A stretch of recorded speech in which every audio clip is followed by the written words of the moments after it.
Hey everybody, welcome back. We're back. We skipped a week last week, and now here we are again to talk about wrestling for another hour and a half. We're going to do the best we possibly can to waste 90 minutes of your life talking Woohoo! about talking about pro wrestling. Joining me as always, the great Doc Gregory. How's it going, Doc? Not bad. And let's not pretend that the WWE don't waste 90 minutes of your life between all the trash talking, promos, commercials. You know they got. That's why on Hulu you get such a short. They can put it down to a really short show. I've actually become accustomed to wanting to watch like the Raw rebounds or the Raw replays on their network channel to see what's going on this week in WWE because Yeah. it really just covers all the key angles that we're really paying attention to in the first place. Yeah, they used to use the back when they had like syndicated shows. Uh, they used to use the syndicated shows for that. Like they would have, they kind of do that with Superstars now, but nobody watches Superstars, where they'll have like one original match and then the rest of it is just recapping what happened on Raw. Mhm. So really, if you just want to keep up with what's going on, you don't even have to watch Raw, you know. Um, or just watch any given like 10 minutes of Raw because they recap everything anyway. Well, I know it's crazy. If you missed the first hour, chances are you might have missed two matches and just a whole bunch of jawing. And then they recap that at the top. Well, they'll give you something big at the top of every hour. Just to keep you interested and draw you in.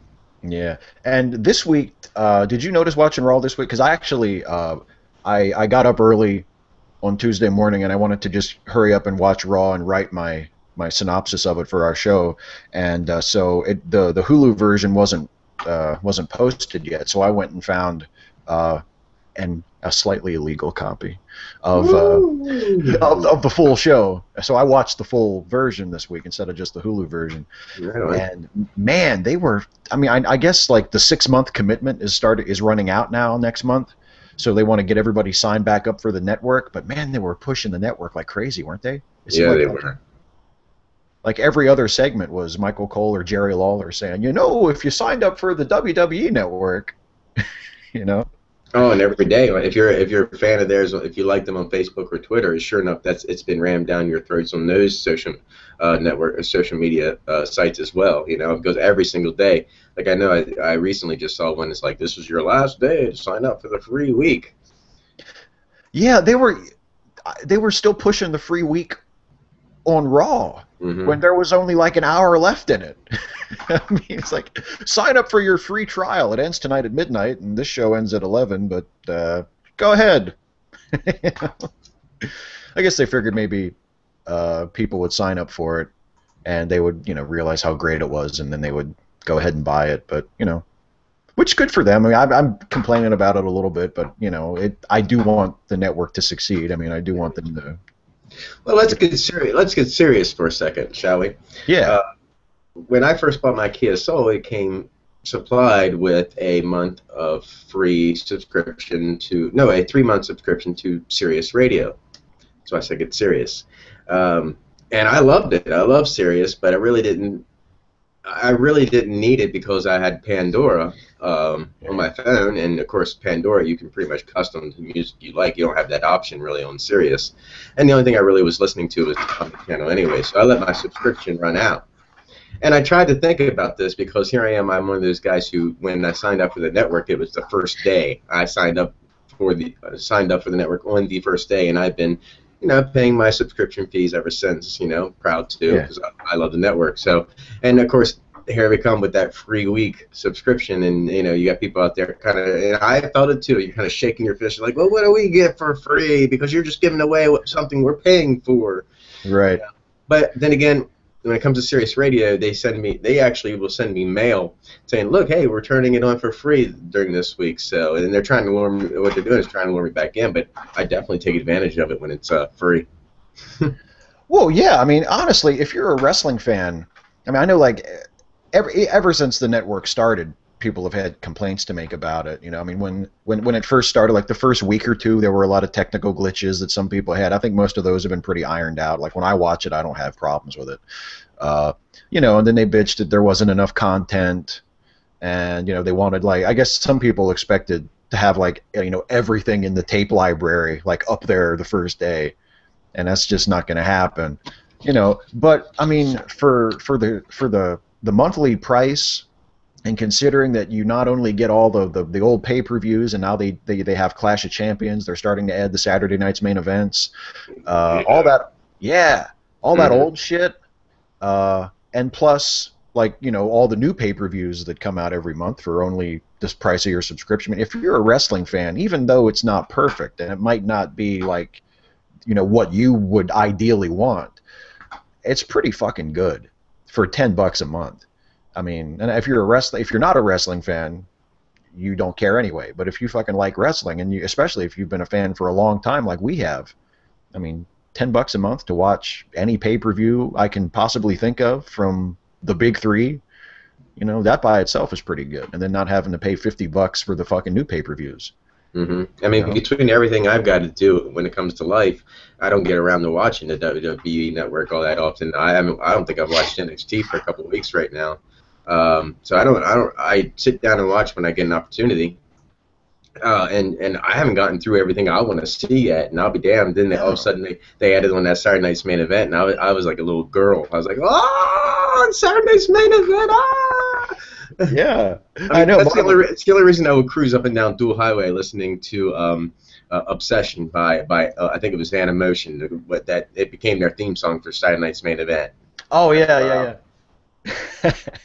Well, I mean, you know, one of my when we get to the end of the show and we do our recommendations, my show recommendation this week is an episode of Saturday Night's Main Event that's on the network, and I mean, I love that shit, and you know, some people complained about that online when they added Saturday Night's Main Event. People were like, well, they only added up to 1987.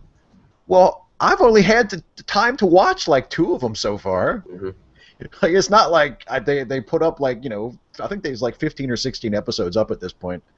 And it's like, do you have time to just sit there and watch like fucking 30 hours of Saturday Night's Main Event? I mean, And let's face it, to me, it's the 1980s Saturday night's main event that I really wanted to see. I think that's when it was in its prime. It was when it was really good, and that's when I was nostalgic because when that's the 1980s, I was probably just borderline teenager. I was probably 10 or 11 years old when wrestling first started. But Saturday night's main event was that reason to stay up late Saturday night, and I was allowed to do that. But so thinking back to Saturday night's main event, that always makes me remember those times when I was allowed to stay up late. I think that's why I have deep-rooted feelings for that show. It holds a lot of meanings for me when it came to growing up, and yeah, totally. but I think the '80s Saturday Night's Main Event was the best era. Of course, I think most wrestling was the best in the '80s. Yeah, I agree with you. I think Saturday Night's Main Event was the best in the '80s. I mean, because they used it like they use Raw today, where like that's where they would do their major angle to Hmm. sort of kick off their house show tour coming up. You know, like the house show events would usually be running, at least the main events, based on angles that they did on Saturday Night's Main Event, because they didn't have Raw, they didn't have SmackDown, you know, and they only had at that point 3 or 4 pay-per-views. So, you know, those Saturday Night's Main Event stories were a big deal. They would like drive the company for months at a time just based on what happened at Saturday Night's Main Event. Yeah, and Um, chances are, if Saturday Night's Main Event would have never happened, WWE may have never built a working relationship with NBC, and we may True. never have gotten Raw because that's an NBC affiliate, or USA Yeah, is. So yeah, that's true. That's they absolutely right. they built a pretty good relationship with NBC back in the day because those shows brought in numbers for being that late at night. Oh yeah, and it was, I mean, it was a well-produced show. You know, I mean, they one of the things that always made WWF like stand apart from, say, Jim Crockett Promotions was the fact that even though they were a wrestling company, they also knew how to be a TV company. And when they got involved with Saturday Night's Main Event, they had NBC and they had Dick Ebersol, who was the head of NBC Sports, like executive producing that show. I mean, it looks like, you know, it's not just airing an episode of Championship Wrestling or something on Saturday night on NBC. Like, it was a really well produced, well put together show. Um, speaking of shows, let's talk about Raw this week. All right. Hey, actually, I didn't think it was that bad of a show. Actually, I jest. It wasn't a terrible show. This was the go home episode of Raw. The next pay-per-view is coming up. It's Battleground, coming up this weekend. So we'll get into our predictions here in a little bit. But first, let's recap the Raw from Monday. And as I said, I actually got a chance to watch the full episode this week. I'm not going just by the Hulu version. So I got to see the humiliation of Damian Sandow for myself. It wasn't cut out. Anyway, we kick things off with John Cena. John Cena comes out. He's the champion, the WWE World Heavyweight Champion, and he starts out his promo by pimping the WWE Network. I mean, they're really hard selling this thing. They got everybody talking about it. And he says that who knows after Battleground, who knows who the champion will be, because the champion doesn't have to be pinned in the main event, which is a four-way between Cena and Orton and Kane and Roman Reigns, to lose the title. And he says anybody could come out as the champion. And right when he says that, Roman Reigns comes walking down through the crowd. Roman was pretty much the hero of the crowd tonight. They were really hot for pretty much everything he said and did. Roman and Cena kind of have a little interaction, and they remind everybody that they're in the main event tonight. It's going to be a six-man tag with the two of them teaming up with Dean Ambrose to face Orton and Kane and also Seth Rollins. And then Dean Ambrose interrupts them on the big screen, and he's sort of back in the back of the arena like the Shield always used to do. And he's cutting a promo, and as he starts to talk, the three guys that they're fighting tonight kind of swarm in on him and beat him down and beat the shit out of him backstage, leaving his participation in the main event in doubt. And it turns out they end up not, the main event becomes a handicap match. What did you think about the way they used Ambrose here? I mean, I can understand, I could sort of understand where they were going with this, but I was kind of hoping that it would lead to him coming back at some point in this show, and that didn't happen. Yeah, I would like to see him come back, but they were, because they did touch base on his injury updates and everything. I thought it was a very excessive beating, so I didn't see him coming back. He just got beat and beat on that one. It went on for a long time, and then of course gets the curb stomp into the big suitcase there, which you obviously set yourself up for. He did his best at covering up for the fact that he was getting himself in position, because I did see him stammering a little bit like he was trying to get back up. Yeah. But I thought it was just it was just not well played. It was obvious what was coming. When Seth jumped up there. So I did really like, though, that point near the end of it, right before he got the curb stomp, when Dean kind of bucked up against him and said, "Is that all you got?" I thought that was really cool. I like that side of Dean, like the guy who just will not stop. Like, even if you beat the shit out of him 20 times in a row, he will always get up and come after you again. Mm-hmm. Yeah, I dug that. I thought that was pretty cool that he showed that, because I want that to be part of his character as they build him, that crazy mentality that you can beat him and beat him and beat him, and he's just going to keep coming back for more. Yeah, because he's crazy enough, and also because he's tough enough. Like, he's tough enough that you won't be able to keep him down. That's something that was big with Steve Austin, and we've talked before that, if they push Dean just right, who knows? There might be some Austin-level stardom, or at least that kind of a character, that kind of a babyface in him. And people sometimes forget, because Austin became such a huge star on top of the card, that one of the reasons he got to that point in the first place was because he took quite a few beatings and kept coming back. Yeah, he threw out some good matches, and then one single catchphrase at a King of the Ring moment against Jake the Snake Roberts, making fun of him, and then bam, that catchphrase, and Steve Austin's career took off. Yeah. Yep. So the first match of the night was Sheamus versus The Miz, and these two are two of the participants in the Battle Royal at the pay-per-view that will determine the new Intercontinental Champion, because Wade Barrett was stripped of the title because he was legitimately injured. And a lot of the matches tonight on this show were guys from the Battle Royal. That was sort of how they pushed the Battle Royal. They would have them paired off against each other. Miz is doing a "don't hit me in the face" gimmick, which reminds me a lot of like Tyler Breeze in NXT, because Tyler Breeze does that in NXT. He's supposed to be a model, and Miz is now supposed to be like a big movie star. So he doesn't want to be hit in the face. And actually, yeah, that's funny just by itself, isn't it? So Miz doesn't want to get hit in the face, and that's pretty much the psychology of the match.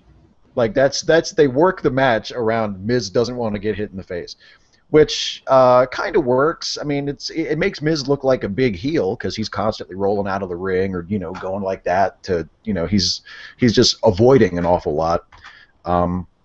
And that actually factors into the finish because Sheamus is going for a brogue kick and Miz ducks out of the way and Sheamus gets kind of tangled up in the corner and Miz gets the quick roll up for the 3 count. I didn't think it was a great match, but I thought it was an all right match. Yeah, I think it held it. I think it held it there, and the finish definitely came off as a surprise. Yeah. I didn't really think Miz would have pulled that one off. I thought they would have made Sheamus, being the current champion, make him look strong. Because honestly, not to come over. I'll talk about it later in our predictions. Actually, because this is what I'd like to see happen. It's not what I see happening, but what I'd like to see happen. But I enjoyed it. I'm glad to have the Miz back because I was one of those naysayers against the Miz. I knew where he came from, didn't like him, but it's just I kind of treated him like a new diva. I don't really care much for him until you go out there and you prove yourself. And he's been there long enough that he's proven himself to be a good character on WWE programming and a good wrestler too. So I shouldn't not say he's good because he's earned a lot of skills there. Bumped up against a lot of people he's learned some shit from, especially like people like Ric Flair. You hang out with him at least one evening, you will learn a ton of stuff in the business. Absolutely. And the thing about Miz is, I mean, a lot of what people don't like about him is I take it a lot as being based on just how he's been used. I mean, they put him out there. Remember, like for last year, for some reason, they put him out there trying to make him a babyface. And I just don't see him as a babyface. And he kept the same personality. Like, he was still the Miz, like the asshole, arrogant, conceited jerk who thought he was better than everybody. But people were supposed to cheer him. Like, it just made no sense at all. And he just died. Because people want to boo the Miz because he's just a natural asshole. So hopefully they make the most of this run that he's on now. I mean, because let's face it, he's a former world champion. He did wrestle Cena in the main event of WrestleMania a few years. I mean, all that shit that he says to get himself over as a heel, to brag about it, that's all true. He does do a lot of their media promotion for him. He is one of the most visible wrestlers in the company. And let's face it, Daniel Bryan's gone, CM Punk is gone. A lot of their major stars are not getting any younger, and the fans are getting sick of them. To have a guy at the level of Miz available and not use him for something just makes no sense at all. So hopefully they have something honestly, for him. Yeah, hopefully, but I think really we'll have we'll know what they have in store for him when the numbers for the Marine 4, I guess, finally. Yeah, well, that's true. So as long as they have potential to make money on that by giving him that push, because they do it to every wrestler that make a movie, they give him a little bit of a push. So if Marine 4 does well, if you like The Miz, go buy Marine 4 so we can keep it up on top. Make him success, make him that Hollywood star that he's pretending to be. Yeah, exactly. maybe eventually he'll get a part in a movie that actually gets a theatrical release. Ooh. Anyway, next match. Yeah, I mean, you're not really a movie star if you work for the company that makes the movie and it doesn't even get a theatrical release. Anyway. This next match was Dolph Ziggler versus Fandango, and this was pretty much just all about now both Layla and Summer Rae have apparently turned on Fandango. He's a man without a lady now. They're Lay Ray, I guess. Yes, Lay Ray, exactly. And there's not much of a match. I mean, the crowd says "Let's go Ziggler" as they do pretty much any time Dolph has a match. They always get behind Dolph. And the match goes on for a couple of minutes. The announcers ignore it and talk about other shit. And then eventually Summer Rae and Layla end up coming out on on standing on the announce desk while Fandango's music plays, and they dance and distract Fandango, which allows Dolph to hit the Famouser and get the pin. And then afterwards, Summer Rae and Layla come in and they dance with Dolph, and he leaves the ring with both ladies. And I don't know about you, dog. I had like a flashback to Tommy Dreamer in ECW when he said, "I'm hardcore. I'll take them both." It was actually, I mean, the few moments that Ziggler and Fandango or Fandango or You're sounding like Chris Jericho now. Yeah, the few moments they gave us, I thought was pretty hot. I think there is a very good potential feud going on there now, especially since it seems like Dolph Ziggler has stolen, Fandango's moves, his ladies, So Fandango's left to see. I can't say that. Fandango. Sounds weird like that. You got to breathe it, I guess. Yeah. But yeah, I'm looking forward to a possible feud between these two. I think that, I mean, obviously that's what they're going to go with this for a while. So. Yeah, I hope they give him some time at some point, because I mean, Johnny Curtis is a perfectly acceptable wrestler. He's good in the ring. And, Dolph Ziggler is terrific, and the fans are totally behind him. Like, he's so crazy over in his matches. Yeah, I would love to see him get 10 or 15 minutes just to fucking put on an actual match instead of just killing time until the girls come out. That would be awesome. It'd be nice to just have Dolph doing anything. Like, that's the thing. That's what I keep thinking is, like, yeah, I'm not crazy about the Summer Rae Fandango thing because I just don't think it helps Summer at all. It makes her look just like a jealous girlfriend type of thing, but at the same time, it's something for Dolph to do. Like, Dolph has had nothing to do. He's had almost no angles, no programs at all, like for a year. So at least it's something for Dolph to do. So I look at it that way. But I warn you, Dolph, stay away from these women. They're nothing but trouble. Did you see them get up there and dance on that table? It was definitely a lewd act. I don't know if you know this, but Raw is a PG show. The only thing missing from that table were the damn poles. That is true. That is very true. And we all know that there's a double standard when it comes to sex and violence. You can have a PG wrestling show where guys beat the shit out of each other for 3 hours, but if you make it too sexy, there goes that PG rating right out the fucking door. So they need to watch that shit. I'm calling my friend Stevie Richards, and I'm calling Ivory, and we're getting the band back together. We're going to take it to the WWE. We're not going to put up with this shit. There is a right to censor. We're here to clean up the filth in the WWE. Who else was in there? Bull Buchanan? Bull Buchanan. I think Val Venus was for a while. Yeah. Oh, the Godfather. He became the Good Father. Yeah, the Good Father. Flop. Yeah. They pretty much took all of like the really perverted Attitude Era gimmicks and just remade them into goody two shoes, like uptight censorship guys. Okay, next it was supposed to be a match with the Usos, and I think they clarified later in like a backstage interview on the website that the Usos were technically they were supposed to wrestle the team of who was it? It was I can't even remember now. Yeah. Anyway, they were supposed to. They were just two random mid-carders that they threw. I think Titus O'Neil was one of them, and then somebody else. I forget. Well, I don't think it was even mentioned on the show. It was just on the website. But they were supposed to have a match with somebody, and then it never happened because Harper and Rowan jumped the Usos while they were walking to the ring and beat the shit out of them to set up their match at the pay-per-view. And this is kind of cool. Their tag title match at Battleground is going to be 2 out of 3 falls. Nice. Yeah. Yeah, definitely nice. Now, this is my thing. This would have never happened if you'd have just brought Titus and his mystery partner down first. Because I'm asking you why the hell you're bringing the Usos, the tag team champions, out first. Come on now. Don't do that. That sucks.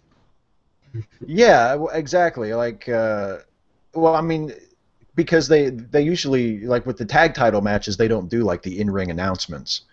You know, like with the big main event matches lately, they've done the thing where like maybe the champion will enter first, but then after both guys have come in, then they'll officially be introduced, and then the champion will get introduced second. So you kind of have it both ways. But yeah, I'm kind of a stickler for that too. It's like an old school thing, but I like to see the champions come in second. Yeah, the Usos really don't need an introduction because they do it themselves when they first show up on the ramp. That's true. Ooh, so yeah, that's Right. close enough. Like, who are they? Wait for it. Wait for it. Ooh, so that's it. It's like when you take like your grandmother or something to the wrestling show, and she's like, "What are they saying?" Uso, Grandma. What? Never mind. Like Uso crazy. Yeah. which Michael Cole, Essay. which Michael Cole says like every time they do a dive now. Uso crazy. Okay. So next was this the debate segment, which they called the détente, which means the cooling of tensions between two powers.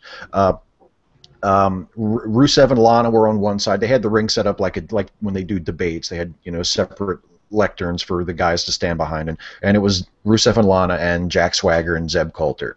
And Michael Cole was there too, although he really didn't do anything other than just ask the first question, and then he just kind of hung back and let them go back and forth. Well, I think he opened up. I think when he got up there and he opened up like the segment, he was talking about the heated, rivalry between our two warring countries, and like if it's bigger than it's absolutely bigger than this, small thing that's going on here in the WWE Yeah. right now. We're pretending there's a feud going on here, or we're just making light of the real feud that's actually going on. Right. This is bigger than just a wrestling program, guys. This is about America versus Russia. Mm-hmm. Okay. Because I'm sure Vladimir Putin's watching Raw every week, going, "This is bullshit." They're getting a lot of heat though. Lana and them are definitely doing that. That's It's crazy. That's why I like this segment. I really like this segment because the crowd was fucking nuclear for it. I mean, Lana was getting booed like crazy. There were fucking USA chants. I mean, if the crowd hadn't really gone for this, I might not have liked it because, it's basically the same shit that Lana's been doing for the last couple of months, just with, But I thought Zeb's promo was good. I thought the people were totally eating up what Lana was saying. They were just really, throwing a lot of heat on her and Rusev, and I thought it wound up being a really good segment. And Zeb put up Barack Obama's picture in response to Putin, and it actually got mostly a babyface reaction. There were a few boos you could hear, but overall, the people actually cheered. So there you go. That's all you need to do to get Barack Obama over as a babyface, is put up Vladimir Putin's picture first, and then say, "Oh yeah, well at least our guy's not like that," and then put up our guy's picture. They'd probably cheer for pretty much anybody. Did you get the feeling though that Zeb Coulter probably didn't want to have to do that? I mean, it was just some kind of vibe I was getting from him that it made me feel like he was uncomfortable having to do that. Well, he made it. He made sure to say that whether we like the guy who is the president or not, we respect the president. We respect the presidency. So, which honestly, I mean, from a character perspective, it makes sense for Zeb, because his whole character up to this point has been about anti-immigration and scared of foreigners and so for him to all of a sudden, because Swagger turned face, for him all of a sudden to come out and be like, "I love the president, he's awesome," it would make no sense. Like Zeb Coulter, that guy that we've seen on TV all these months, would not be a Barack Obama guy. So but yeah, it ends up with Swagger and Rusev kind of hooking it up a little bit. Rusev goes to kick Swagger, and Jack blocks it and locks him into the Patriot lock. But then Rusev kind of kicks out, and him and Lana get away. And massive "We the People," big USA chant. It was really a hot segment. Yeah, when Lana reached out there and smacked Zeb across the face, I reared back thinking that was pretty good. That was a great slap. Of course, he's got a lot of cushion too on that face. Yeah, he probably told her backstage, "Just go ahead and slap the shit out of me. It's not going to hurt." Well, that's what we do. I mean, if a woman has to slap one of us, we just say, you get that with girls that aren't really knowledgeable in the business, but those who have been trained, they will just haul back and smack you as hard as they can. And girls that aren't trained, you gotta coerce them into doing it. You gotta practice with them. Like, no, I want you to hit me as hard as you can. You gotta make it sound good. So just I don't have faith that you will, so just hit me, you know. Exactly. You need to have it needs to look good, and you need to have that big, loud slapping sound. Hmm. Um, yeah, yeah, and that was it was a hell of a slap. Um, okay, moving on to the next match on the show. This was Alberto Del Rio versus Rob Van Dam. These guys are wrestling each other a lot the last couple of months. And these two are again these are two guys who are in the Intercontinental Title Battle Royal at the Battleground. Um, Alberto takes over to start. The crowd chants ECW at Rob for a little bit. There was actually a really cool spot where um, RVD goes for a dive on Alberto outside the ring, and Alberto like moves back out of the way and pulls the ring apron out so that Rob lands between the apron Hmm. and the ring and kind of gets tangled up, and then Alberto like takes advantage of that and kicks him. I thought that was a pretty cool spot. And then Del Rio wound up winning with the cross arm breaker by submission. So a decent little match between these two. Yeah, that spot with the ring apron. I mean, that's classic Rob. It's a rarity that you get to see that because he doesn't do that all that often. He'll pull it out. He'll pull it out every now and again for special matches. But that's one of those things. You know, he's not throwing it. It's one of his moves that he does. You don't see anybody else doing that shit. But he's not going to give it to you every single match. You know. Yeah, and it's a great example of, it's a spot that one guy particularly might like to do, but it makes the other guy look good, you know. Like Andre, they said Andre the Giant used to like to do the spot where he would get knocked down into the ropes and get tied up in the ropes. Oh yeah. He loved to do that spot apparently, from what people have said, and it made the other guy look good. Mm-hmm. It wasn't just about Andre doing something big and impressive and cool. It was about making the other guy look good too. Yeah, and it made Andre look legitimately stuck there too. A guy that is hard to knock down. He's stuck in that position right now. He's so big he can't even wriggle his arms free. Which honestly, all you have to do is stand up. Just yeah, you get out of them. They come right apart. Yeah, that's one of my favorite spots though. It's like when a guy gets tied up in the ropes, and I mean it looks so great as a visual, but they always sell it like they're fucking handcuffed to two trees or something, and it's like, really? I mean, I know maybe the ropes are extra tight tonight, but it's like all you got to do is stand up. That's one's Foley though, right there. You go through those things with his head and get caught up. Oh my God, yes. Oh. Guess the ropes have to be pretty loose that night. Yeah. Okay, so the next match was another handicap match with Nikki Bella. She's still being punished for bringing Brie backstage for the last pay-per-view. Steph comes out and tells her that this was supposed to be a tag team match, but it's going to be a handicap match because it's all Brie's fault for getting fired or for quitting or whatever, and now Nikki has to pay the price. And I'm a big old bitch, and I'm going to show you that I'm one too. Exactly. Exactly. And it's Nikki versus Alicia Fox and Cameron. Cameron and Naomi have officially split. The Funkadactyls have exploded. Yeah. Naomi's much better than Cameron, anyways. We know. Oh, and I'm going to admit this right now, and I've never done this, but since it's been up on the network, I have a new guilty pleasure, and that is I've been I have viewed the first at least 2 episodes of Total Divas. Ooh. Yeah, but it's got the boys in there doing their thing. You can see Fandango, and he's not. It's like seeing someone you know. And wrestlers you feel like but seeing someone out of their workplace, Yeah. Yeah. That makes it interesting. I haven't watched any of it yet, but it can't be any worse than Legends House. Legends House just got fucking boring as hell by the end. I mean, I think it's better than Legends House. Yeah. Yeah, I think it's much better than Legends House, and if anything, it gives you something to look at. Yeah. It's something to have on TV. Yeah. So anyway, I don't really watch it. I just kind of sit there and look at it. Mm-hmm. So anyway, yeah, this was a handicap match. Nikki kind of gets a hot start at first, but then Alicia and Cameron take over. For a second there was a "Let's Go Nikki" chant, and then Alicia ended up hitting her finish and pinning her. So Nikki loses again. I guess maybe she shouldn't have brought Brie backstage, huh? I guess maybe Nikki's regretting that. I like to know where this is going. I have a feeling that's leading toward bringing Brie back storyline, but it's hard to say, hard to tell. I mean, Yeah. Nikki needs some help.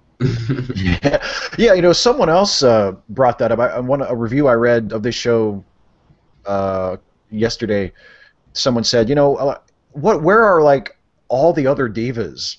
I mean, I know like Brie is gone, but I mean Natalia's not around, or and I mean, there's no other one of the other like cast members of Total Divas can't like come in and be like, hey, you need some help? Where's You know? Tamina? Tamina? Where's Tamina? Yeah, Yeah. yeah. I mean, it seems like it would be, maybe they do like a week or two of Nikki being in handicap matches, and then another diva comes out to take her side, and it's a nice opportunity to feature someone else. But who knows? Hopefully they're going somewhere with it. I mean, with the Divas division, it's hard to tell sometimes. I like this. I like to see this end up at SummerSlam. It leads up to SummerSlam, where we're going to see Brie Bella versus Stephanie McMahon. It's for Nikki Bella versus Stephanie McMahon gets Brie's job back if Nikki can beat her, and they do the twin magic shit on Stephanie. That would be cool. Yeah, at least that's a payoff. Yeah. I mean, it's something. Um, Next is Cesaro versus Big E, and notably, Cesaro is not with Paul Heyman. The announcers claim that they don't know what has happened. They speculate that Paul Heyman has either been fired by Cesaro or he has quit. Either way, Cesaro's on his own. Apparently, going forward now, like it's not just because Heyman was there at the show. I don't think he was on the show, but he was there backstage, and so Cesaro is not a Paul Heyman guy anymore. I thought this was a decent match. This was a pretty good power match between Cesaro and Big E. They kind of took turns throwing each other around, and they traded some decent-looking strikes. And then they've been doing this thing, and Kofi Kingston was at ringside with Big E, and they've been doing this thing between Kofi and Cesaro the last few weeks, where Cesaro will like lose his temper and just fucking start beating the shit out of Kofi and get disqualified. Or there was the match when Kofi beat him during the commercial break, and Cesaro kind of lost it on him. So they're still doing that.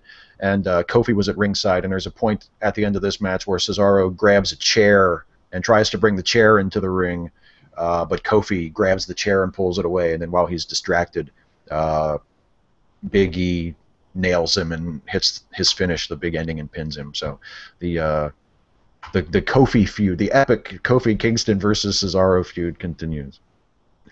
Yeah, I'm not sure what's going on with Cesaro right now because I haven't seen it. I mean, obviously, we've seen him become badass, but Yeah. Big E, who just came off a really bad ass whooping by Rusev, just beat the guy who is supposed to be, the sweetest Superman. So, Yeah.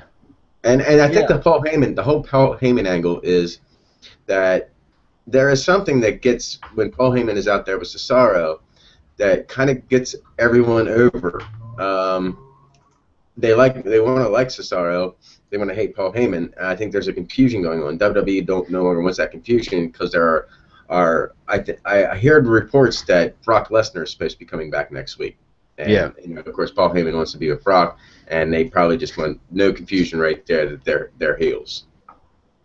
Yeah, I mean, if that's the case, then I mean, I'm completely fine with it. I was wondering when Cesaro and Heyman first got together as client and manager that it would be confusing for people because they never really. I mean, I guess they never really turned Cesaro one way or the other. Like people were cheering for Cesaro like he was a babyface, and they were still doing that after Heyman came on as his manager. But Heyman was always clearly a heel the whole time, so it was a little confusing. Next up on the show is Chris Jericho. He comes out and cuts a promo about the Wyatt family. He talks about how long he's been around. He's been with the WWE for 15 years, and he's seen them all come and go, and he was the first ever undisputed champion, and he beat Steve Austin and The Rock in the same night. He does all that stuff. So he's talking about how he's never seen anyone like Bray Wyatt before. And then Bray gets on the Titantron to respond, and he talks about how he's had some tough opponents as well, but the one thing they have in common is they have all screamed, and so will Chris Jericho. And there was actually a boring chant during Bray's I caught promos. that. That was freaking crazy. I've never heard them do that during Bray's promos before. Yeah. Maybe they're not responding to the feud. That might be what it is. They're not responding to this feud with Jericho. I think it's being laid out pretty well. I'm enjoying it. Yeah, I don't see anything wrong with it. I think it's pretty straightforward, and um, What's the yeah, matter? What's the matter, Richmond? You already bored with Bray Wyatt already? That's a fucking shame. Richmond. Yeah, well, they don't pay much attention. They got a attention span like that freaking big, I guess. But sorry, Richmond. But Bray Yeah. Wyatt, Bray Wyatt is an official badass. I don't want him to change. I like the way he is. No, I So love he, Bray. he should roll that way. Yeah, they chant boring for Bray Wyatt, but then they pop like crazy for Ric Flair, even though he doesn't say fucking shit. But we'll get to that in a few minutes. Jake the Uh, Snake Roberts didn't always cut a great promo. that's true. That's That's right. true. And he was maybe the greatest promo of all time. But if you look hard enough, you can find some Jake promos that aren't quite so great. Um, so anyway, the lights go out with Jericho in the ring, and then when they come back up, Harper and Rowan are there, and they go to attack Jericho, but he sort of scoots out and backs up the aisle. And whenever anybody backs up the ramp, that they're going to get Pearl Harbored, and that's exactly what happens. Uh, the patriarch of the Wyatt family, Bray Wyatt, attacks Jericho from behind, and he hits him with the Sister Abigail on the stage at the top of the ramp, and then does the follow the buzzards bit. So they have a match at the pay-per-view. Yeah, Well, I like this feud. Yeah, I know Jericho's been around for a long, long time, but apparently he forgot everything that Steve Austin taught him, which was DTA, baby. You don't trust anybody. So his rookie mistake of walking backwards up the ramp, that's nobody's fault but his own. But he had to take into consideration. You turn your back on the two, and they come get you. But at least Right. they're back there. I mean, come on. If you're walking in New York City, you always have to be aware of your surroundings, no matter where you are. They teach you this. They teach you this. They should be teaching you this in schools. You always have to be aware of what's around you. Chris Jericho made that mistake, and therefore he paid the price for that mistake. That's exactly right. But He better in my ass. he he should have just done like a crab walk Mm-hmm. up the aisle. Just get that. He's a rock and sideways. roller. I mean, he probably does those high David Lee Roth kicks and shit. He's a rock and roller. So he should have been able to pull off something. Yeah, he knows what's up. I mean, you've been with the company for 15 years and you don't know not to back up toward the fucking stage. So anyway, let's move on to the next one. The next match is another Divas match. The other thing about the Summer Rae Layla horseshit is at least it's a story for the Divas that doesn't have to do with the Divas title. That's why it seems like the tag team division is so fucking dead, because the only tag team that ever has a feud are the champions. Like, nobody else is ever doing anything. And at least with the Divas, they have, even if it's kind of a stupid story, at least there's other Divas doing shit besides the champion. But this is the Champions program. AJ is out to fight Eva Marie, another member of the Total Divas cast, and Paige is the guest commentator for the match. And the crowd shows how much they love AJ by chanting for CM Punk as soon as the match starts. That kind of gets on my nerves. Yeah, and you need to get over it because CM Punk has officially been removed from the Yes. WWE rosters. Exactly. He's So not coming back. That should end that little rumor, okay? Yeah. I mean, it's to me, I find it disrespectful to AJ, because she is a really good performer in her own right, and for her to come back and to be put right back at the top of her division, and the fans, instead of chanting AJ, they chant fucking CM Punk. Like, I love CM Punk too, but come on, he's not here. Anyway, AJ wins the match by submission, and then after the match, and by the way, they're doing this thing with Paige and AJ now, where like they're pretending to be friends, but you can tell they really hate each other. And Paige was on commentary talking about how much she admires AJ and how great she is, and you can kind of tell she's doing it out of the side of her mouth.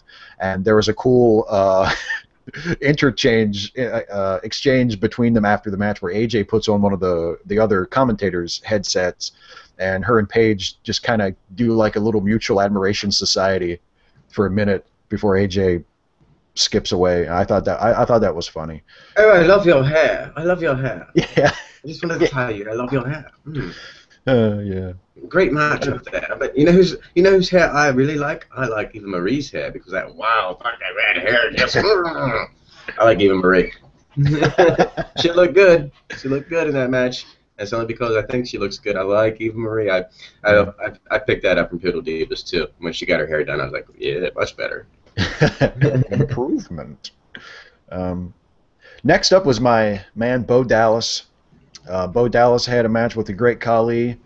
Khali basically spent the match chopping the shit out of him, and then and there's a Bo like tries to chop Khali, and Khali just completely no sells it, which was funny. And then Bo ends. They wind up outside the ring. Bo dogs him outside the ring, and then gets back in before the 10 count. So Bo wins, but he wins by count out because I guess they couldn't possibly have Great Khali lose by pinfall. I mean, you're protecting him for the big run with Cena, I guess. Yeah. Never know. You never know. Yeah, you never know. That's right. Maybe Khali. We can wrap him up in bandages and send him out there as the Yeti. Hey, maybe Khali's going to win the Intercontinental title battle royal. They didn't want to have him look weak before the big match, you know? Maybe that's where they're going. He should come down portraying past giants that were a fucking joke, you know? And, get that Giant Gonzalez suit out. Yes, get that fucking hairy suit. That's how Khali is. He's a no-selling joke as a WWE, but he's a freak, and that's the only reason they're using him. Yeah. Freak. That's the only reason I think they're using Hornswoggle, but Hornswoggle, I enjoy his ability to wrestle, but the fact is you never give him anything to do. Yeah. Yeah, I mean, I agree with you. I have nothing personal against Khali, but I mean, I just don't see, like, when you have a guy like Bo who is young and new, and they're even pushing, like, that he has a winning streak now. So what would be so horrible about having him just fucking pin Khali? He's 15. He's 15 in Bo now, right? Yes, he's 15 in Bo. Exactly. Oh yeah. I think there was a spot because I think Bo he was selling a hurt leg, I think, at one point, and he did his victory lap even though he had a hurt leg. I thought that was pretty funny. He like kind of limped when he did his victory lap. And then Khali co-cocked him at the end because he was Bo was just trying to give him one of those inspirational speeches, you know, because if anybody could use inspiration in the WWE, is definitely Khali. Exactly. Like, Bo should give one. Here's how you win a match. Bo should go back and give one of those inspirational speeches to Creative. You might not think that you booked a good show, but you can do it. All you have to do is believe. Mm-hmm. Anyway, here's this Ric Flair segment that I mentioned earlier in a very smart alecky way. Renee Young is in the ring to welcome Ric Flair, and it's impossible to tell anymore if Ric is drunk or not. I'm just going to go ahead and assume that he is because he acts like he's drunk. He cuts these like really loose, just really like, you know, completely out there promos where he's like making weird faces and he's doing like crazy voices, and you can never tell if he's drunk or if he's just being a goof. So I'm just going to assume that he's drunk. And he doesn't really have anything important to say. He's basically just there to be Ric Flair. And Renee asks him who he thinks is going to win in the main event of Battleground, and he says he's going with Cena. And then that's pretty much it. They play his music and he leaves. And there really was no point in bringing out Ric Flair. I mean, all he did was I've seen it before live. He just come out, cut a promo, and gave personal opinion, did his whole look what city I'm in, let's see what I can say about the city, or Virginia's for lovers. Woo! Yeah, that was like curling. You know that? All he needed to do is get down on the ground and roll around doing no. Exactly. Well, that's it. Yeah, I didn't mention that, but yeah, he's until they get to the you know, who do you think's going to win question, like he's flirting with Renee Young the whole time. Mm-hmm. And Renee Young is like what, maybe 28, something like she's got to be like 20s or early 30s, if that. And here's Ric Flair who's like 65 and sweaty and red and just, you know, this old wrestler fucking flirting with this beautiful young woman who just kind of stands there and just like, yeah, okay, it's Ric Flair. What am I supposed to do? You know, it's like, come on, they can't. Even legendary status doesn't make everybody beautiful. No, I mean, yeah. Especially if you're in the business, because you know how he got those championships. What's that make? Why does that make him special? Now all of a sudden I want to fuck you. Get the hell away from me, Rick. Right. The ladies like a winner, I guess. And I don't know. It was a draw. Rick's got the golden tongue on him. You know what I'm saying? He knows how to sweet talk a person. And got enough money to take him out tonight and loosen him up a bit. Was it you who shared that on the Facebook group? Yeah, somebody shared that kayfabe commentary article from last month before the Money in the Bank pay-per-view, and the headline was Ric Flair fondly recalls when he had Money in the Bank. No, yeah, I do like kayfabe news, and I've become a fan kayfabe of news, yeah. Hillbook as well. Hillbook puts out some pretty good memes. Yeah, that was pretty funny. The poor Rick. Shouldn't have spent all your money, I guess. So yeah, Ric Flair cuts his promo and leaves, and now it's time for the main event. And the main event it's now a handicap match because Ambrose was beaten up and taken out. So it's Cena and Roman Reigns versus Orton and Kane and Seth Rollins. And I mean, as with most of their main events for the last couple of weeks that have involved the top guys, the crowd is pretty hot for it. Cena works a lot of it and sells for the heel side, and then Roman gets the hot tag and does his spot that he's been doing lately where he like takes everybody out. He totally cleans house. And then it ends up being a DQ when Orton and Kane double team Reigns and refuse to break, and the referee ends up just throwing it out, just calling for the DQ. And then the brawl continues, and it's really we didn't talk about last week's Raw because we didn't do a show, but it's pretty much a similar ending to last week's Raw, where Cena's in the ring, and Cena gets accidentally speared by Roman Reigns, and then Randy Orton turns on Kane and RKO's him, I guess, to put over that it's every man for himself. It was actually Randy turned against Kane because it was a move where John Cena ducked. They had him against the ropes. Randy was getting ready to do that DDT where he's got John Cena on the ropes. Yeah. And they turned it around, and John Cena ducked, and Kane co-cocked Randy Orton. And this is then, when they finally got back in the ring, they did the same kind of angle where Randy Orton got out of the way and Reigns speared Cena. But then I thought this was really cool. This is probably my best favorite part of the match because it's like everybody just got a little bit of a piece there. Everybody hit their finishers, and of course we got 2 spears from Roman Reigns. And last week we had this building of non-trust between all 4 participants in the Fatal 4-Way, whereas this week, of course, leading into Battleground, it was blown away. Obviously they want to let you know that they want to make you feel like it's every man for himself, but you cannot trust Kane. Right. And they were doing that throughout the show too. I skipped most of the backstage stuff in my recap, but yeah, they kept doing these segments, these pre-taped pieces backstage where Randy Orton would come to Triple H and say, I don't know if we can trust Kane, and Kane would come and is Kane gonna help Randy Orton win the match, or is Kane gonna try to win it for himself, and can Randy Orton trust Kane? And I mean, so they were doing that like all night. And it ends with Roman Reigns posing in the corner while Cena is sort of sitting there watching. And last week's show ended with Reigns and Cena together in the ring, taking turns like sarcastically raising the other guy's arm, So they're definitely they're going for like a rivalry between Cena and Reigns, but also making it so that the heels are clearly not on the same page either. So it is really like every man for himself in the Fatal 4-Way. So not a bad show. I think that if they don't listen to the authority, I mean, obviously Kane and Randy Orton are both in the authority. So if they're not on board, so Seth Rollins, if they're not on board with what the authority's plan is, there's going to be hell to pay there.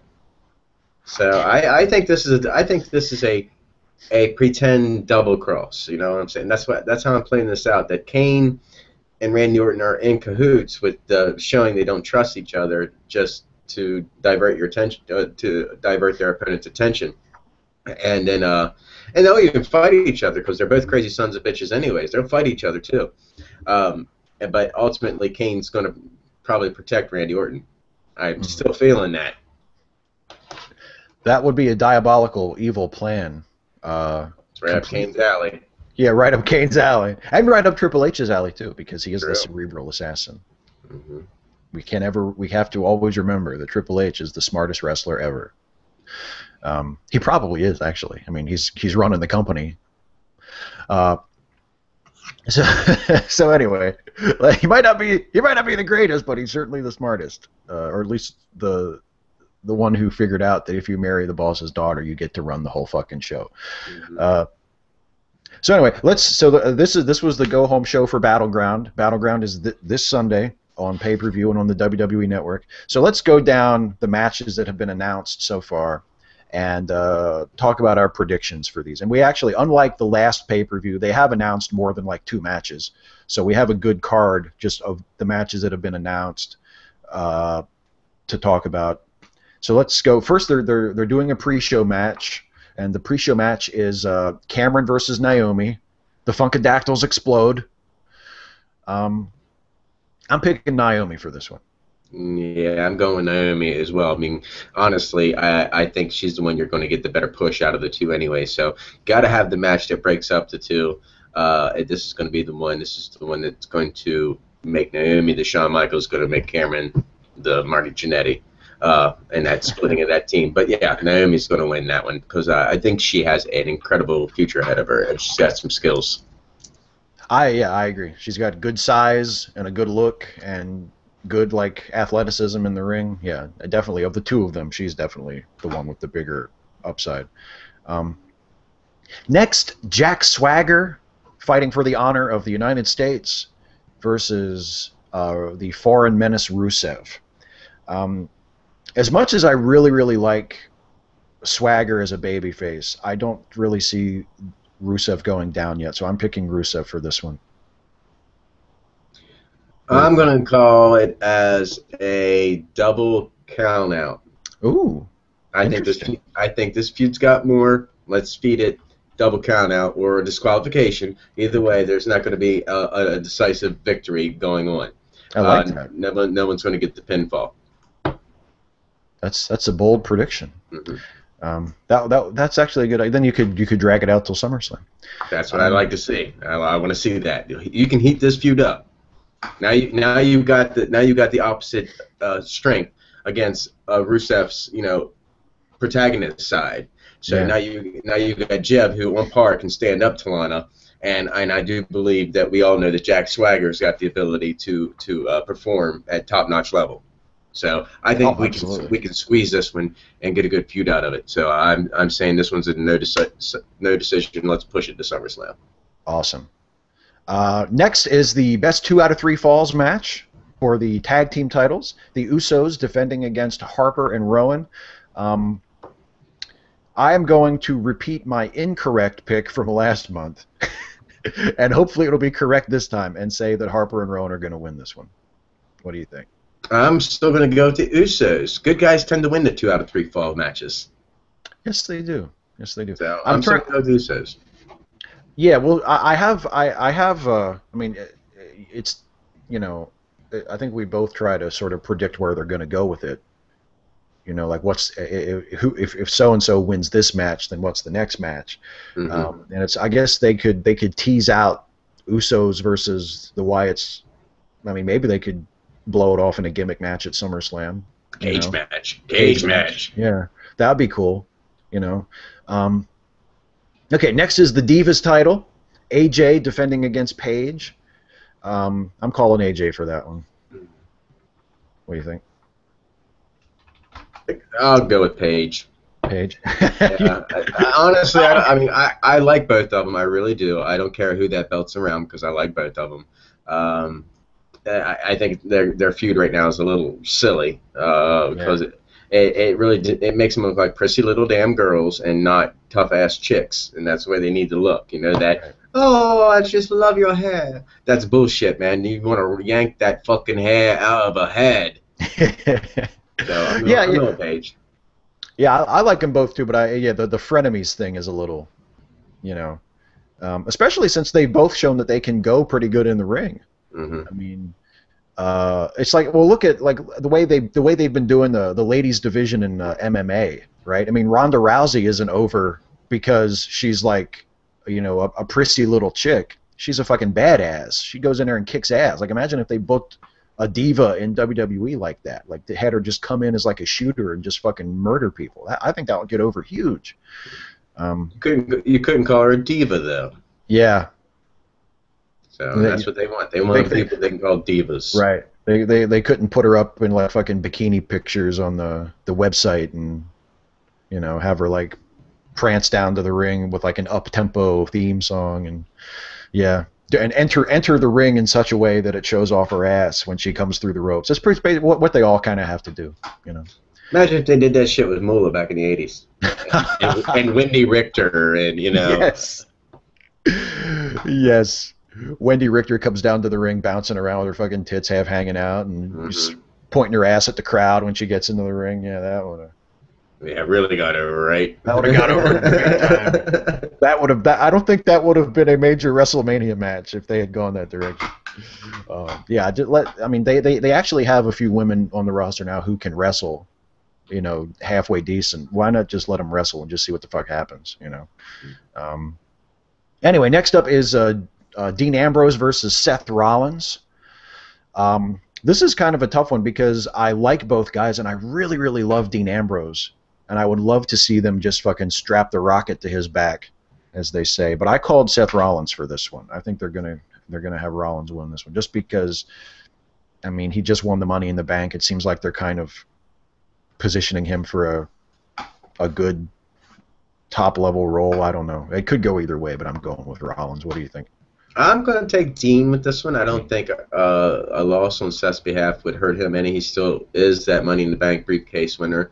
And again, this is a feud we're going to squeeze out as much as we can because it's a great potential feud here. So you want to ride it out as long as it's got steam. So I think with Dean win, it doesn't make Seth look bad. But it keeps Dean up there to that level. You do not want to have Dean lose this match. I don't think. Yeah, they need to throw him some type of bone right now, because he's hot. The iron's hot, and he needs to strike. You're gonna have to throw him a win. Yeah, and just as you said with the doing a draw between Swagger and Russo. I mean, they could book this match where maybe Dean gets the pin, but it's just like a roll up or something. It's not really definitive, and then they can use that as an excuse to have them hook it up again at SummerSlam and have like the big match at SummerSlam. That'd be cool. That'd be cool. I hope it's one of the ones where I'm calling it sort of opposite of how I would like it to go. Next is Bray Wyatt versus Chris Jericho. Even though the crowd chanted boring for Bray's promo this week, I still think it's a good feud. Doc still think it's a good feud.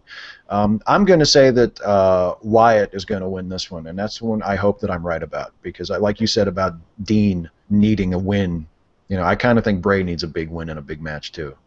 What do you think? Agree, and I agree that Bray needs this win, and there's no one better to do it against than Chris Jericho. He's going to hold his own when it comes to promos. And he's going to do well in a match with Bray Wyatt, but you definitely need to pump him back up again because he's been deflated with the last couple of pay-per-views against John Cena. Although that makes him look good, I feel like there are a bunch of wrestlers right now that are way more important than Bray Wyatt, because he's fallen a little bit. So. Yeah, that's sort of the downside of that Cena feud was like he got to work with John Cena for 3 or 4 months, but he lost. And when he did win, it was kind of a bullshit ending to that cage match where he didn't really win. Okay, now next is this Battle Royal for the Intercontinental title. I will admit I basically just pulled a name out of a hat. I mean, there are some guys that obviously aren't going to win. Like Zack Ryder's not going to win this fucking thing. There's a handful of guys who look like they could plausibly win. And from what I judge those guys to be, I just kind of picked one. So I went with The Miz. It would be cool if Cesaro won it, but Cesaro just lost on Raw this week. So what do you think? The Intercontinental title Battle Royal. Well, I think Khali is actually going to. He's just going to reach up and grab it. No, it's not a ladder match. It's not a ladder match. That would be funny, though. That would be funny, though. Put Khali in a ladder match, and he just reaches up and takes it. Yeah. Thank you. Battle Royals. That's a tough one because, Yeah, um, I would like to see Bell take this one. that would be so awesome. Now, honestly, I'd like to see Sheamus take it because I want to see these belts unified and bring Yeah, it down to one. You know, we need to do that because roster's not that big. You need to scale down your titles, and not have two intermediate championships like that. So I would love to see Sheamus do it and then combine the two belts. That's my hope. But I'm going to go out on a limb and say Bo Dallas is going to win this and remain perfect. that'd Make a be cool. big deal out of his streak. You know, I was thinking about that. I actually considered calling Bo as my pick for this one for that reason. And I mean, because like that that promo afterwards would be cool because he could say, they even put me in a battle royal and I'm still undefeated, you know. But then he could also, if he loses, he could come out on Monday and say, yeah, well, battle royals don't count, you know. So he could do that because too. they don't count. Yeah. I'm I pretty would, sure. I'd be happy with Cesaro winning. I'd be happy with Heath Slater winning. Man, give that man something to do. He's definitely Really. entertained. He's entertained me for years, man. I think he really could do. I really think he could be one of your, at least your middle guys, if you let him do something. You're wasting time with Titus O'Neil. I don't know what you're doing with him. Yeah. And The Miz definitely is a possibility, but I don't like to go with the obvious possibilities in battle royals. I think Bo's hot right now. Yeah. I mean, it really is like a crapshoot. You know, they basically, I mean, and part of it is I'm sure they weren't expecting it. I mean, Wade got injured last month, and whatever plans they had for that title involving him kind of had to get thrown out the window. Well, he'll be So, there to present. He'll be there to yes. present the belt to the winner. So that should be Yes. interesting. I wonder if Yes. they'll get one of these numbers. I'm afraid I've got some bad news. Yeah. My shoulder's not really hurt. I worked the whole internet. You're just keeping it warm around that waist until I return. And when I return, I got some bad news for you. Because you won't last one single week with that belt before the Barrett barrage comes crashing down on you, bringing reality to a full stop. Yes. They could even have, they could have Wade like come out every 2 weeks and do like guest commentary for the Intercontinental title matches, just to remind us that like as soon as he gets better, he's coming back for the title. You know, The Barrett countdown. that would be it. I'm afraid I've got some bad news. My doctor says I'll be cleared to work in 2 more weeks, and he's like going like that. You know. Okay, and then finally the main event of Battleground, the Fatal 4-Way for the WWE title. John Cena defending against Roman Reigns, Randy Orton, and Kane in a match where the title can change hands if the champion is not pinned, and it is first pinfall gets the victory. It's like a sudden death rule. It's not an elimination match. So I think this is going to be John Cena. What do you think? Yeah. I really don't care who wins this damn match. Honestly, I don't want to see John with the belt. I don't want to see Randy get the belt. I definitely don't want to see Kane with the belt. Oh God, no. Kane's only held it one time though, and that wasn't for very very long. So he's only held that belt once. And Roman, I think it's way too early to put that belt around him. You know, and as we all know, WWE don't take those chances. It's really hard for them to give you those shocking moments. So I agree with you. I think Cena's going. You know, they're making a big deal out of his 15th championship reign, so I don't think he's going to lose it right off the bat. He's gonna defend this one against all of them, and yes, John Cena. Well, and you got to figure, you know, if Brock's coming back, you figure Brock's coming back for SummerSlam, and what's Brock's match at SummerSlam? You know, maybe it's Brock versus Cena for the title. That'd be good. Unless they do, I mean, I would imagine that's the way they would go. That's what the rumor is. But I mean, I guess maybe they could do something with Brock and Cesaro, but that wouldn't be nearly as big of a match. I think it might be a better match, but I don't think it would be as big of a match. You know, so. But let me point out a moment that we did not discuss that made all my Facebook friends cream in their pants. Let's do it. And then we're going to discuss a moment that made me almost pull my damn hair out. All right.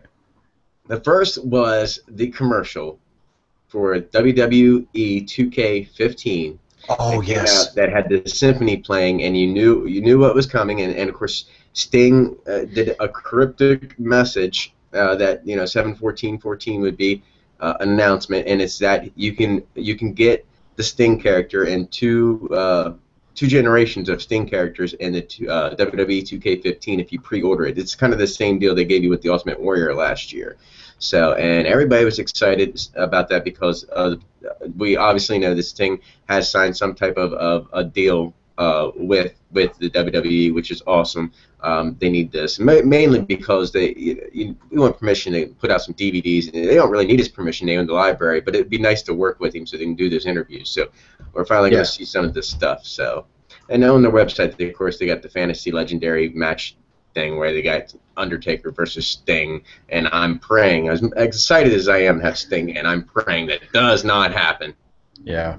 And now the other thing I wanted to talk about, and we've seen this before, is the blatant commercialism in wrestling. Yes, you saw the embarrassment that Damian Sandow had to put up with this week. Yes.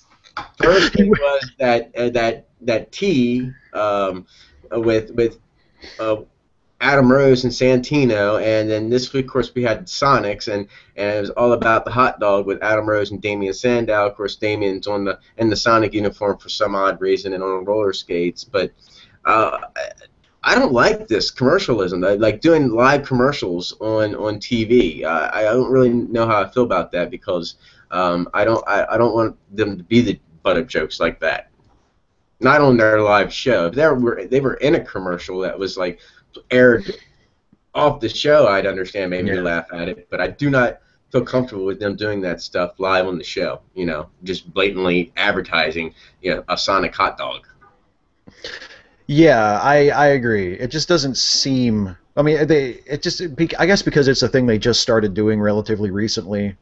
And yeah, you're right. It's not like they're just showing a commercial because the wrestlers have done commercials forever. I mean, remember like when Mankind did like the commercials for ravioli, Snap into a Slim Jim. Snap into a Slim Jim. So that's nothing new at all. But yeah, I mean, Brody, was that the Hulk Hogan? The right guard one. The right guard with Hulk Hogan. Yeah. Anything less would be uncivilized. Uncivilized. But yeah, the other thing is, I mean, of course it was Damian Sandow, and I guess now he works for Sonic. I mean, he's fallen. I think he'd be better off. I think he'd be better off working for Sonic. There might be more upward mobility. He might actually get a push in Sonic and get to be like assistant manager in a couple of months or something.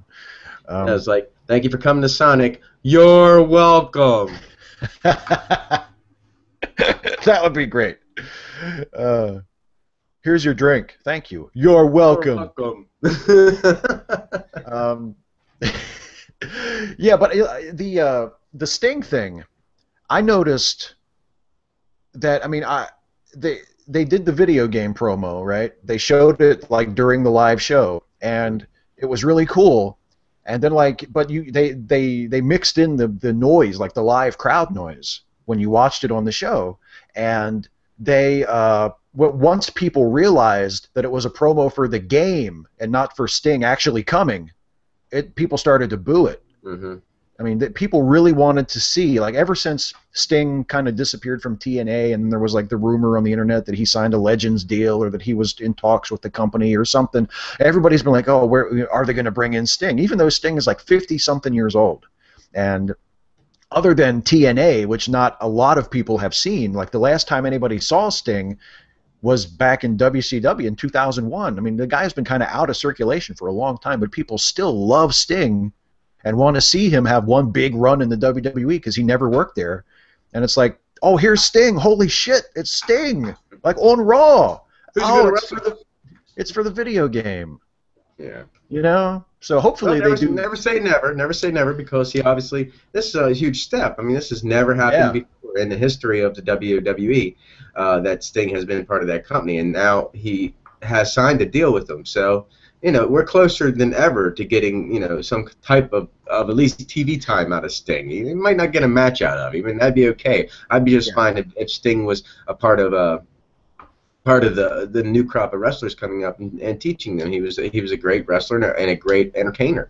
So his knowledge in that business and the business itself would be a wealth of knowledge to these young guys, especially over in NXT. So anything that Sting can do behind the scenes in WWE is a good. And I'm sure he'll pop up on TV every now and again. Hell, they drag out Sergeant Slaughter for no fucking reason. And even Ricky Steamboat comes down from time to time.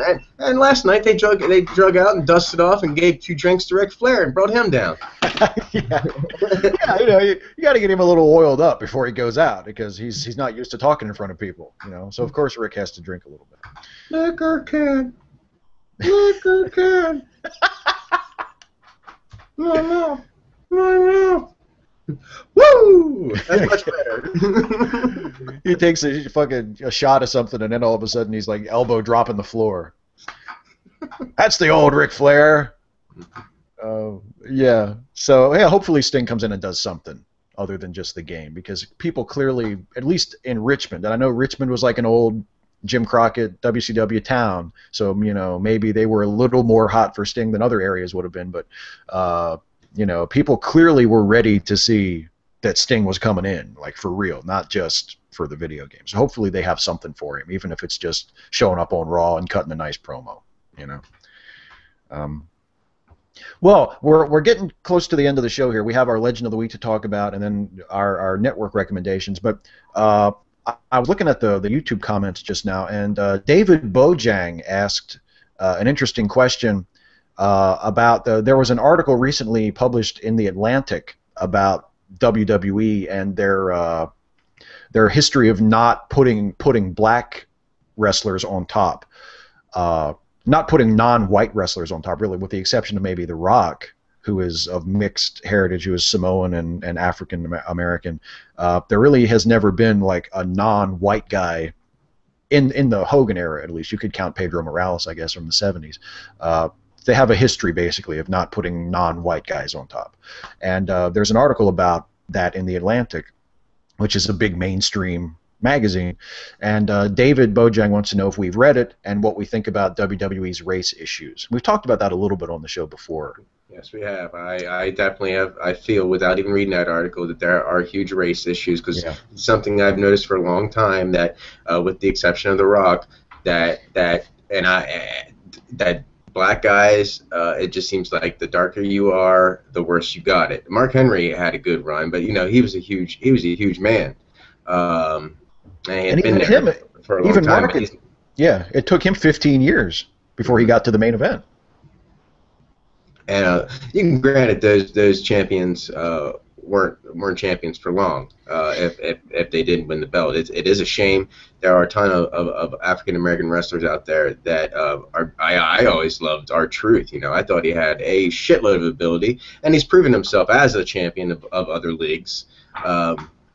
And it's a shame, and so I feel for you. I'm glad you actually brought that to our attention, that article. Hopefully more people will read it and maybe come down on those haters up there in Hartford, Connecticut. We're looking up at you, Connecticut, shaking our fingers. Yeah. You fucking Connecticut, you Connecticutians.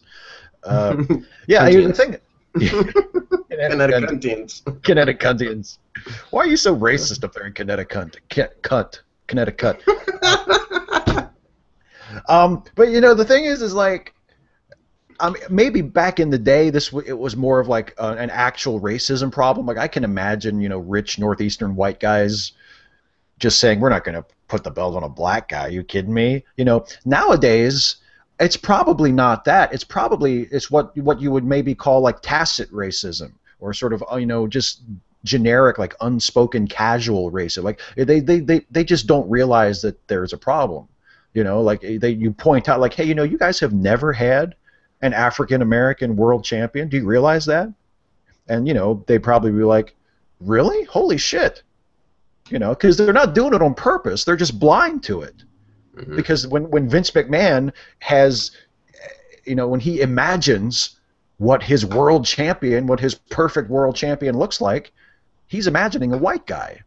He's not imagining a black guy. Or he's seeing Hulk Hogan in his head. He's seeing Steve Austin in his head. He's seeing those type of guys when he thinks world champion. Yeah, and really, I mean, and until The Rock came along, that's all that there was. You know, and you could even Well, make an you also argument. got to think. Go You ahead. also got to take into consideration that wrestling is almost on par when it has a fan base with NASCAR. Yeah, You're talking. It's a hillbilly fan base, and WWE, they're aware of this. They know who their demographic is, and and not everywhere you're going to have success with a black champion.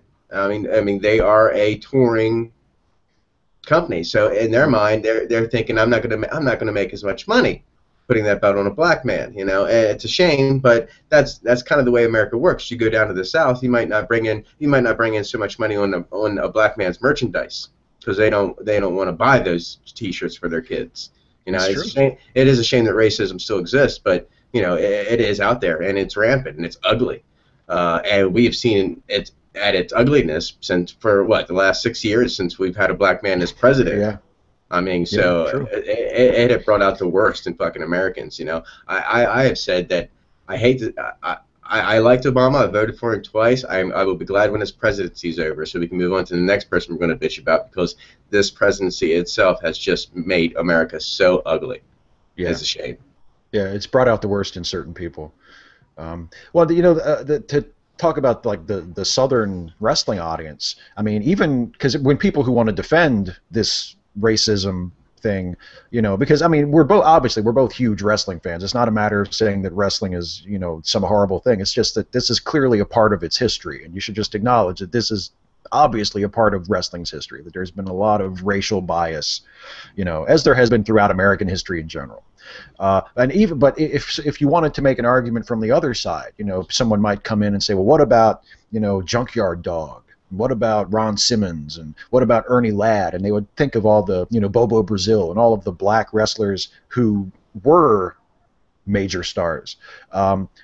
Even if you can think of all of those guys, you're still only talking about a handful of guys compared to the overwhelming majority of white wrestlers who were stars in the territory days.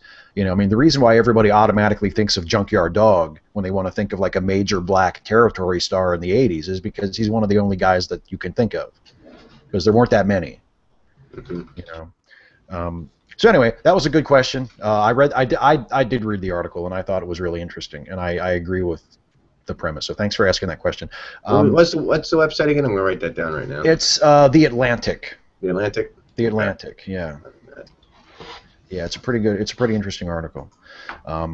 It specifically talks about Booker T versus Triple H at WrestleMania 19, and Mhm. how Triple H basically was booked as the racist heel champion, and he actually won the match. And how that kind of upset some people for good reason. So anyway, let's. One of my favorite black wrestlers of all time would have to be probably I believe we talked about him as a legend, Bad News Brown. Oh yeah. I love Bad News Oh, Brown. he was awesome. Yeah, he was awesome. And another guy who, I mean, was never, except for a few regional titles and territory titles, never really a champion. He was never really like a top guy, but was a top guy in terms of his work. I mean, he was amazing. Cool black guy, but he was a fucking Canadian. Fucking Canadian. What the fuck? Santino was Canadian too, and he talked like he was from Italy. I know. And our legend of this week is also fucking Canadian. Yes. What a segue.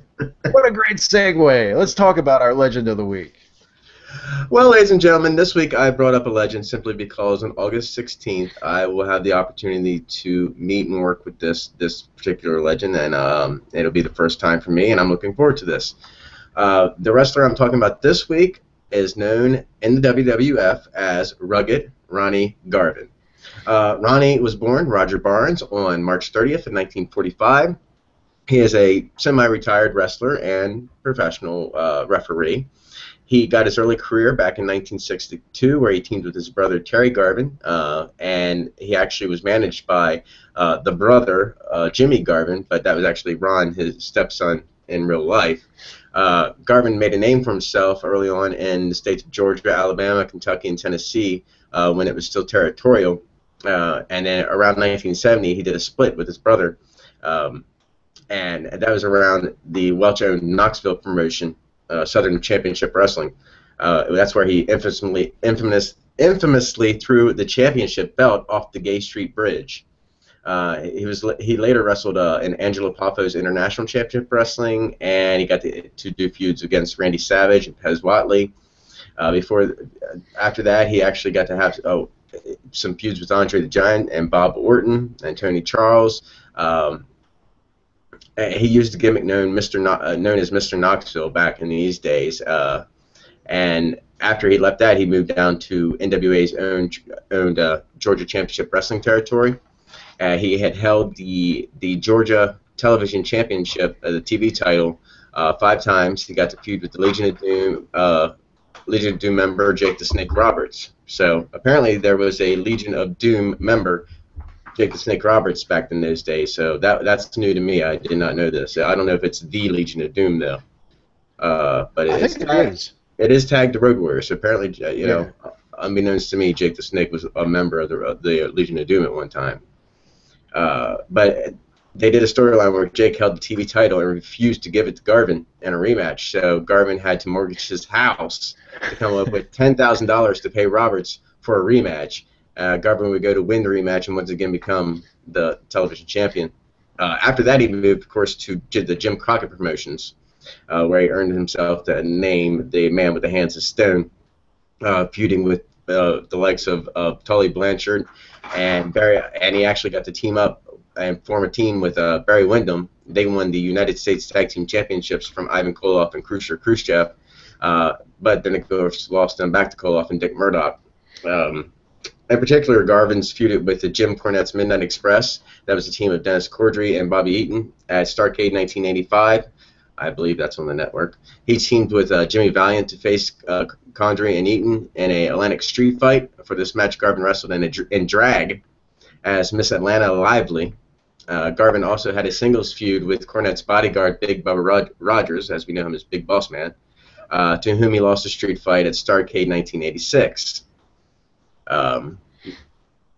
Through this time, of course, he teamed with Barry Windham, and they won various matches and had a very successful tag team. Got to feud. They actually got to feud.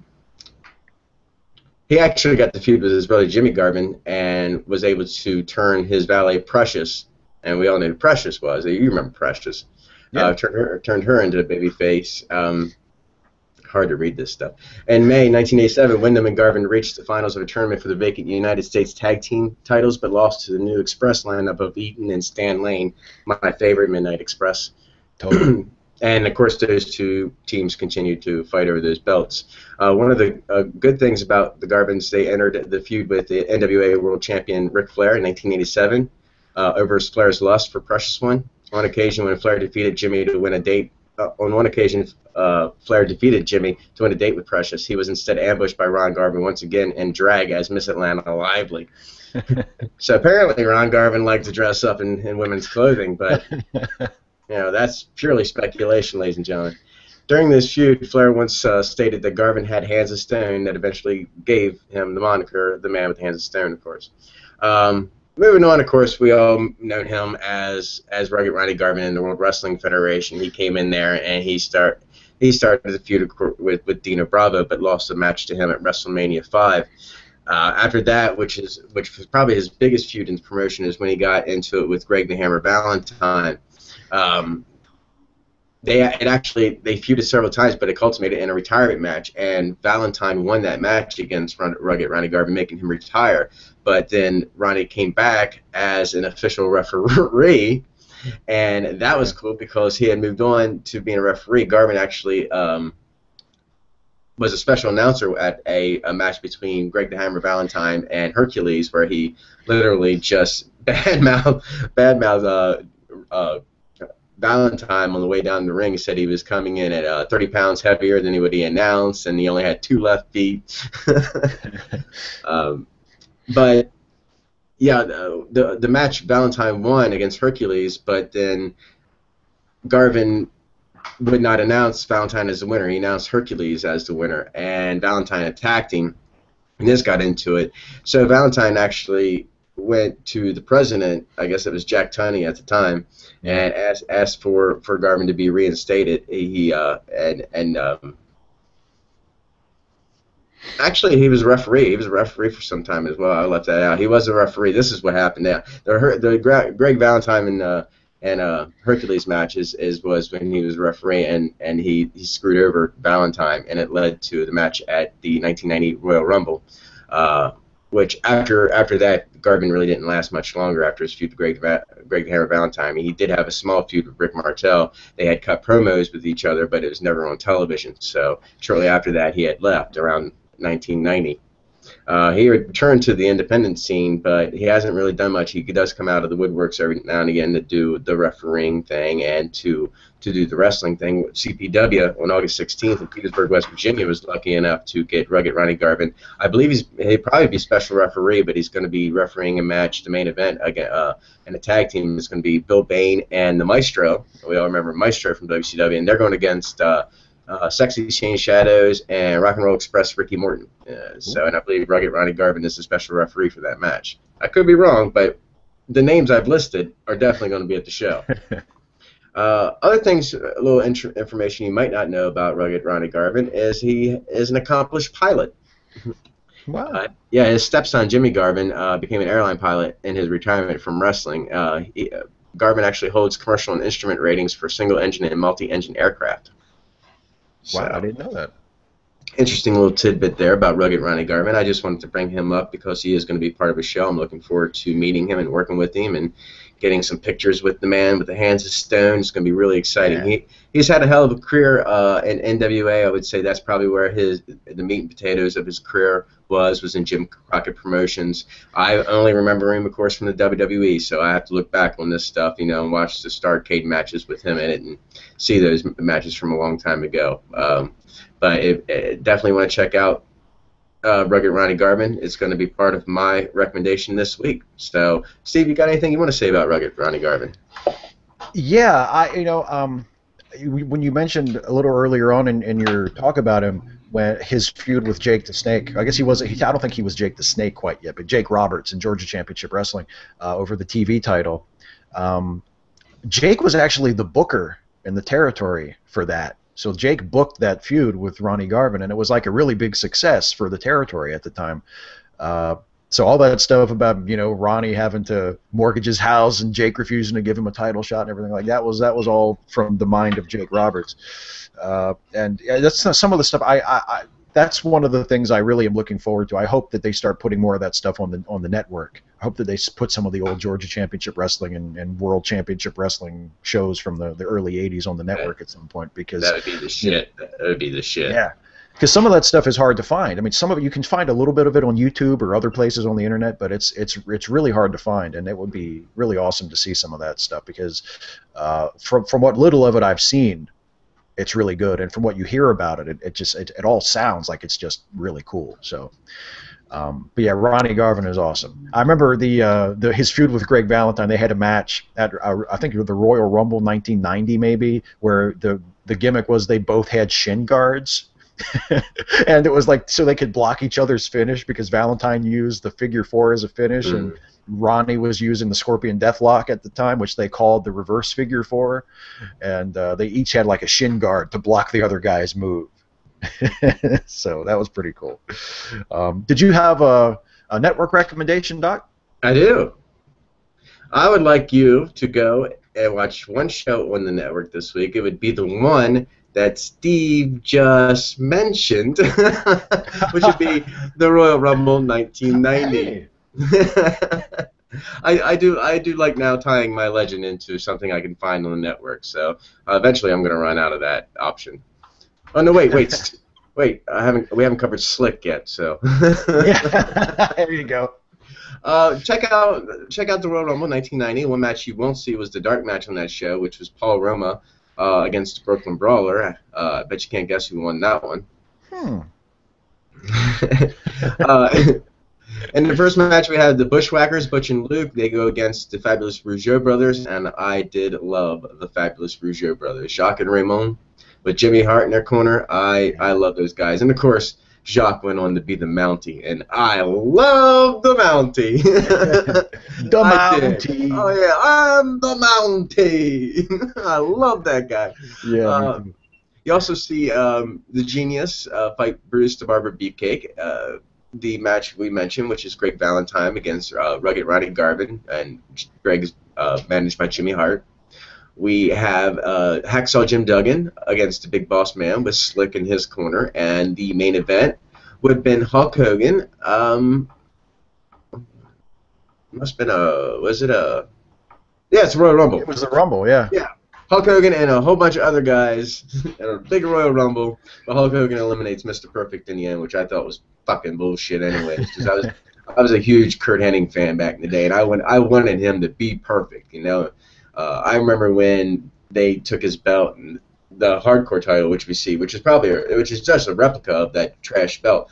But I remember when they took Hogan's Eagle belt and just bashed it with a freaking hammer, him and the Genius. I thought that was great TV. Yeah. Yeah, that was pretty cool. Check out Royal Rumble 1990 with my Legend of the Week, Rugged Ronnie Garvin. Yeah. I will second that one because Rumble 90 is that's one of the shows that I watched just, I guess, maybe a month ago. I was just looking for something to watch on the network, and I watched Rumble 1990, and that is a really cool show. My recommendation this week is one of those Saturday Night's Main Events episodes that they've just put up over the last couple of weeks. I'm going to recommend, and as I go through these as I watch them, I might actually recommend a few more of these in the coming weeks because I love me some Saturday Night's Main Event. This one is the Saturday Night's Main Event. It's number 6. It is from May the 3rd, 1986. And if you're looking for it on the network, it's just Saturday Night's Main Event number 6. And I think they have the dates, too. So it's May 3rd, 1986. The matches, Hogan and Junkyard Dog versus the Funks. Terry Funk and Hoss Funk, who is Dory Funk. That's what they called him in WWF, Hoss Funk. King Kong Bundy versus Uncle Elmer.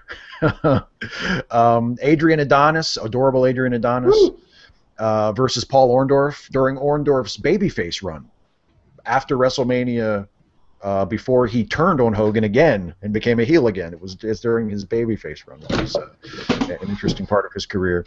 Very weird part of his career. I did not like Paul Orndorff as a babyface. No, he's not. He's too dry. Yeah, he's much better as a heel. Yeah, and he was really dry in the ring as a babyface. His match on this show, it's not a bad match, but it's just a lot of like arm drags and a lot of like really vanilla babyface stuff. He's much better as a heel. And then the main event, speaking of our tag team title match on Battleground this weekend, which is a 2 out of 3 falls match, the main event of this Saturday night's main event show is a 2 out of 3 falls match for the tag titles, and it's the British Bulldogs defending against the team of Nikolai Volkov and the Iron Sheik, and it's a really fun match. But the main reason to watch this show, the reason why this show is sort of legendary among wrestling fans today, not all those matches are fine, but this is the show with the angle where Jake the Snake DDTs Ricky Steamboat on the floor. There's Jake and Ricky are supposed to have a match. Jake attacks him before the match. Ricky hasn't even gotten his jacket off. He's still dressed in like his karate gi, and Jake just jumps him on the floor and beats him up for a little bit, and then DDTs him on the fucking floor, on the concrete. And even today, like 30 years later almost, it's a really sick spot. I mean, he just drops him right on his face. It looks really nasty. And they feuded based on that for months afterwards. I mean, they had a match on the next Saturday night's main event after this that was the Snake versus Dragon match, the Snake Pit match, where Jake brought Damien to the ring as he always did, and Ricky brought what looked like a baby alligator with him that they referred to as a dragon. And it was a Komodo dragon. Was it a Komodo dragon? It looked like maybe it was. I always thought it looked like a baby alligator, but maybe it wasn't actually a Komodo dragon. But yeah, so that match kind of came from this angle on this show, but that match is not quite as well known as the angle that started it, and that's Jake DDTing Ricky Steamboat, one of the most awesome heel angles ever done. I mean, the guy is such an asshole. He basically tried to kill Ricky Steamboat. He DDT'd him on the floor. So that's my recommendation, a great old school episode of Saturday Night's Main Event. Yeah, I remember that footage where he brought that big ass lizard down in his arms. So yeah, the beginnings of the dragon. Yeah, and there's also I mean, I love Ricky Steamboat. He's like my favorite wrestler ever, but he wasn't the greatest at promos. And there's at the beginning of this Saturday Night's Main Event episode, they're doing like the little quick cut, like backstage promos of all the guys who are going to work that night. And they get to Jake and Ricky Steamboat, and Jake is, backstage, and he says something really chilling and badass about what he's going to do to Ricky Steamboat. And then they cut to Ricky Steamboat, and he's back in the locker room, and he basically says something like, Jake the Snake Roberts, you like to put your snake on people after you beat them. Well, I won't stand for that. Oh. It's like it's a good thing you're so incredible in the ring. No, you won't stand. You won't stand for that. You'll be laying down past exactly. Yeah, Rick, you ever watch his matches? He doesn't put them on while you're standing. You're gonna be laying down. But okay, so anyway, we're a couple minutes over time, but who cares? We're talking about wrestling and we're having a good time. We're going to wrap it up for this week. As a reminder, as you probably know if you're watching this as a wrestling fan, Battleground is this weekend, this Sunday. Check it out. It should be a decent show. And you can watch it live on the WWE Network. All you have to do is go over there and give us your email address, credit card. Kids, ask your parents' permission before you actually sign up for that. But only $9.99, and you can get every pay-per-view, all the old archive shows, every single pay-per-view for $9.99. What a bargain. Sign up now. Yeah. Man, they ought to get, that reminds me, they ought to get like Mean Gene to do one of those like he used to do for the hotline. Yeah. Kids, get your parents' permission before you call. Check out that show, and we'll be back next week to run down our predictions. We disagreed on a lot, so one of us is going to look really smart, and one of us is going to look really stupid. And if you're watching this show and have listened to both of us, you know which one would probably sound smart. Well, that guy over there. Yeah, until I call like all of them. And then we'll be talking about this next week, and everybody will be like, seriously, The Miz? You thought The Miz was going to win the fucking Battle Royal? So, yeah, that'll be fun. That's always fun to talk about the predictions and the results. So, we'll see everybody next week. Thanks for watching. Doc, as always, thank you for joining me. Thank you for having me, Steve. I appreciate it. Yes, sir. Thanks for watching, everybody. We'll see you next week.